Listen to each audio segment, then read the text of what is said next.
आज हम बात करेंगे स्केबीज पे, खारिश पे। और जैसा कि हमने लास्ट टाइम भी कहा था कि जो मोस्ट इंपॉर्टेंट चीज है ना खारिश से छुटकारा हासिल करने की, वो है ब्रेक द चेन। ये एक्चुअली एक से दूसरे को, दूसरे से तीसरे को। So let's begin with the treatment.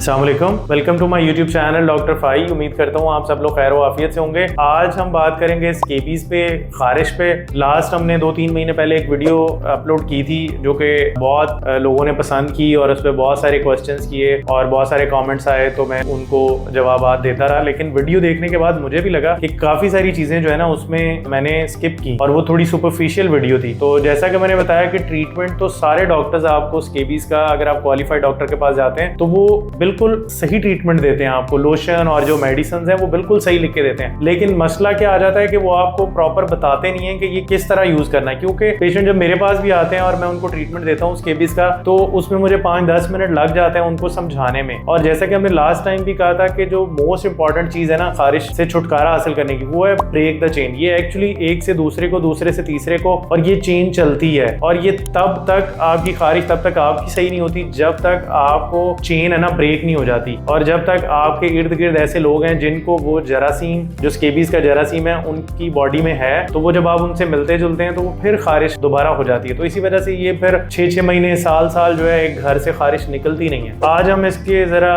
Treatment की डिटेल्स में जाएंगे कि किस तरह आपने लोशन लगाना है, किस तरह आपने दवाइयां इस्तेमाल करनी है। सो let's begin with the treatment. सबसे पहली जो चीज है वो 5% परमेथ्रिन लोशन है। बहुत सारे ब्रांड, फेमस ब्रांड्स हैं, लोट्रिक्स है, स्कैब फ्री है, स्कैब्रिड है। तो ये सारे जो है, इनमें से कोई भी आप इस्तेमाल कर सकते हैं। और इसको लगाने का तरीका क्या है, लोशन के ऊपर भी लिखा होता है कि आपने जिसको खारिश है वो और जिसको नहीं है सब इस्तेमाल करेंगे। घर के तमाम अफराद एट अ टाइम इसको यूज करेंगे। ये भी बहुत बड़ी एक फेलियर की रीजन है कि हम जब वो लोशन लिख के देते हैं तो मैं तो उनको कहता हूं कि अगर सारे लगाएंगे तो तब लगाएं, अदरवाइज ये जिसको आप लेके आए, अमूमन ना फैमिली में से ना किसी छोटे बच्चे को लेके आते हैं वो खारिश के लिए। हर पेशेंट को मैं ये कहता हूँ कि जितना छोटा बच्चा होगा आपके घर में, उतनी ही गंदी स्केबीज होगी। बच्चों में होता क्या है कि बच्चों में उनकी कुव्वत मुदाफत कम होती है और स्केबीज तो होती है। एक्चुअली ये सूखी खारिश होती है। बड़ों में तो ये सूखी खारिश है, रात को ज्यादा होती है। ये उंगलियों के बीच में और ये नीचे जेनिटेलियाज में, नीचे वाला जो होता है आपका यहाँ। तो छोटे बच्चों में क्या होता है, छोटे बच्चों में यहाँ सिर्फ खारिश नहीं, खारिश कर करके जख्म हुए होते हैं और पीप और रेशा पड़ा होता है, तो वो इन्फेक्टेड स्केबीज हो जाती है। मतलब उसमें इन्फेक्शन हो गई है और नीचे भी यही हाल होता है। तो इस वजह से फिर उनको हमें लोशन तो लगाना ही लगाना है, प्लस हमें फिर उन्हें एंटीबायोटिक भी देना पड़ता है। जो लोशन है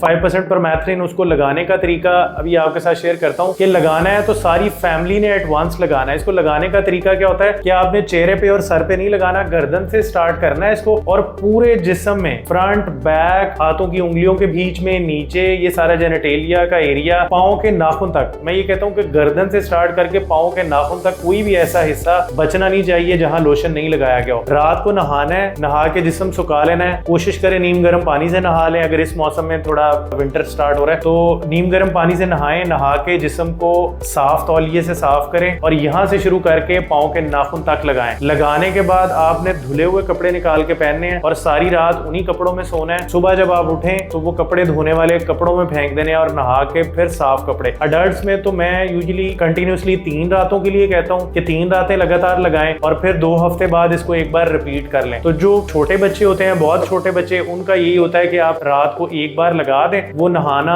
थोड़ा पेरेंट्स कतराते हैं कि जी हम नहला तो नहीं सकते बच्चे को, सर्दी है, तो उसमें फिर यही है कि आप साफ तौलिया लेके उसको गर्म पानी में भिगो के उनकी बॉडी जो है सारी साफ कर लें। साफ करके फिर बच्चे को लगा दें। अब ये कर सकते हैं। तो उसको एक बार लगा दें और फिर उसके बाद अगर जरूरत हो तो 2 हफ्ते बाद दोबारा एक बार लगा दें। फिर टैबलेट्स अडल्ट में 12-14 साल से बड़े जो अफराद हैं उनमें एवरमेक्टिन टैबलेट है, वो इस्तेमाल की जाती हैं। वो आपने स्टैट एक ही बार खानी होती है, अगर जरूरत हो तो आप 2 हफ्ते बाद दोबारा खा सकते हैं। और उसके बाद कैलामीन लोशन है जो कि आप मॉर्निंग और इवनिंग लगा सकते हैं सिर्फ उन जगहों पे जहां आपको खारिश है। मतलब ये उनकी बात करूं जिनको सूखी खारिश है, सिर्फ जख्म नहीं है और पीप और रेशा नहीं है। अगर पीप और रेशा है तो फिर तो आपको एंटीबायोटिक वाली क्रीम जो फ्यूडिक है वो भी लगानी पड़ सकती है। तो वो फिर आपके डॉक्टर जो है बताएंगे उस हिसाब से देख के कि क्या कंडीशन है। उसमें फिर एंटीबायोटिक भी देना पड़ता है, आईवी इंजेक्शन भी लगवाने पड़ सकते हैं आपको। और एक और चीज जो मैं यहाँ जिक्र करना चाहूंगा कि आप क्वैक्स के पास जाते हैं ना जब इसका ट्रीटमेंट करने के लिए, उनको पता भी नहीं होता कि स्केबीज क्या है। वो क्या करते हैं, वो आपको डेक्सा के स्टेरॉइड के टीके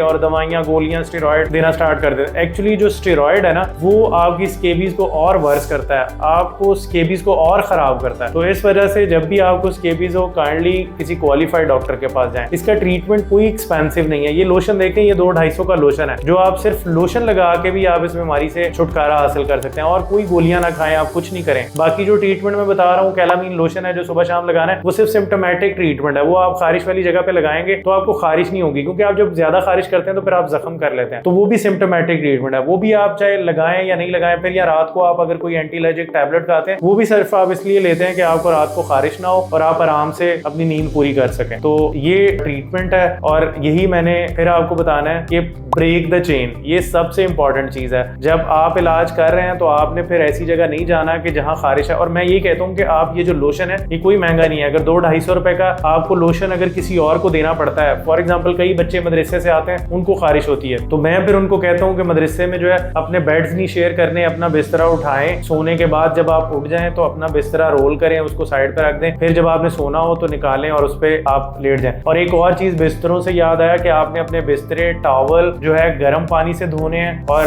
जो लोग हॉस्टल्स में, मदरसों में या फैक्ट्रियों में इकट्ठे लोग रहते हैं तो उनको ये चाहिए कि वो अपना साबुन, बिस्तरा, तौलिया, ये सारी चीजें दूसरों से अलग रखें। इनफ होता है। आई थिंक एक लोशन जो है 250-300 रुपए का है, वो सारी फैमिली के लिए इनफ है। आप यही लोशन जो है ये किसी और को तोहफा कर दें, बजाय कि आप उसको खारिश तोहफे में दें। मैं यही लोगों को कहता हूं कि अगर आपको खारिश है तो आप उन दिनों में कहीं ना जाएं, क्योंकि आप किसी के घर भी जाएंगे, किसी से भी मिलेंगे तो आप उससे 5-10 दिन बाद जब पूछेंगे तो उनको भी खारिश पड़ जाएगी। तो बजाय कि आप खारिश का तोहफा देने के, आप उसको ये लोशन तोहफा करें ताकि ये जो चेन है ये ब्रेक हो और आप इससे छुटकारा हासिल कर सकें। ये बहुत ही गंदी बीमारी है। मेरे पास कुछ ऐसे पेशेंट्स आए जो कहते हैं कि 2-2, 3-3 साल हो गए हैं हमारी खारिश सही नहीं हुई। और वजह जब मैं उनसे पूछता हूँ कि ट्रीटमेंट लाए आपने क्या क्या, जब मैं उनको लोशन लिख के तो डॉक्टर साहब है लाया, पहले भी ऐसी लाया थी। तो जब मैं उनसे तरीका पूछता हूँ कि मुझे बताएं क्या तरीका था, आपने किस तरह लगाया था, ये वजह होती है कि जिससे उनका ट्रीटमेंट फेलियर हो जाता है। क्यों? उनको पता ही नहीं है। उनके डॉक्टर ने उनको ट्रीटमेंट तो जरूर दे दिया लेकिन उनको डिटेल में समझाया ही नहीं कि ये लोशन किस तरह लगाना है और आपने अपनी सफाई का ख्याल किस तरह रखना है और अपने बिस्तरे, तौलिए, ये सब चीजें किस तरह अलग करनी है। तो यही वजह है। आई होप कि आज वीडियो में मैंने काफी डिटेल में आपको चीजें समझा दी हैं और वीडियो अच्छी लगे तो शेयर करें। Thank you so much.